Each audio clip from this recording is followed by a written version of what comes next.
Oui, non, c'est bon, on commence. J'enlève juste le fil du micro coincé dans le cul. Et on y va.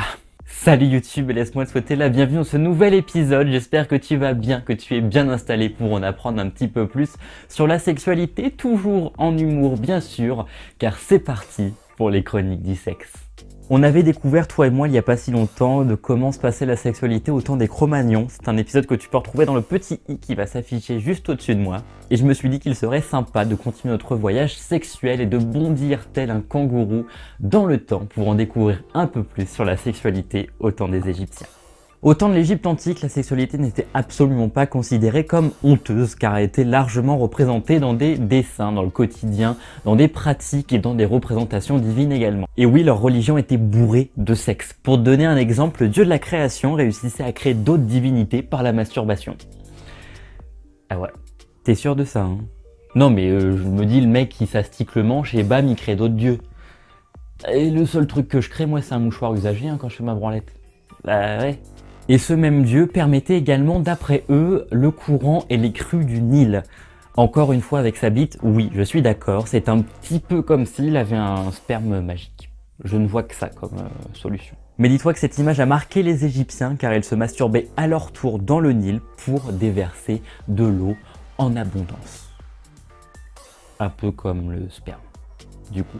Mais à cette époque, dis-toi qu'il était aussi fréquent de trouver ton pote Michel dans la rue en train de se taper une petite branlette. C'était considéré comme un acte de foi envers les dieux et son sexe en érection montrait tout simplement la fortune et la force qu'il avait.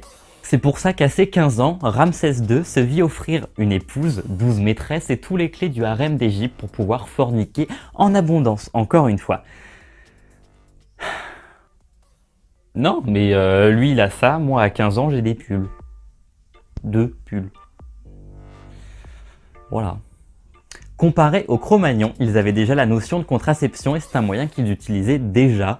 Bon, ils avaient des moyens un petit peu plus inférieurs aux nôtres, tout simplement de la bouse de crocodile, du miel et des épines d'acacia, pourquoi pas, le tout mélangé pour faire une bonne recette, sauf qu'à la fin, ça finissait dans la chatte, dans le vagin, l'utérus, tout ça.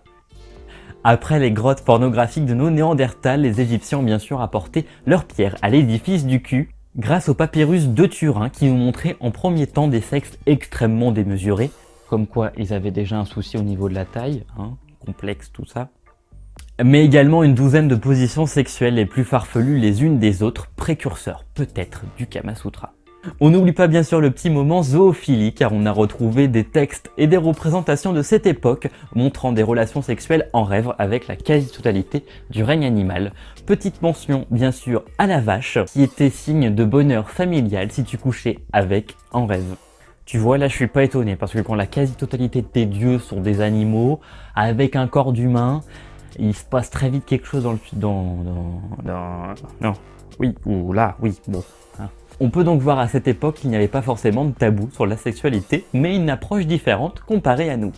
Et voilà YouTube, les chroniques du sexe c'est déjà terminé. J'espère qu'en tout cas que cet épisode t'aura plu. Tu peux bien évidemment laisser ton avis à l'aide des commentaires ou d'un pouce en l'air, ça me fera extrêmement plaisir. Je t'invite également à t'abonner à la chaîne YouTube et à activer les notifications pour être au courant de mes prochaines vidéos autour de la sexualité ou non. Sur ce, moi je te dis à bientôt, je te fais plein de bisous et je te dis à la prochaine pour un nouvel épisode des Chroniques du sexe.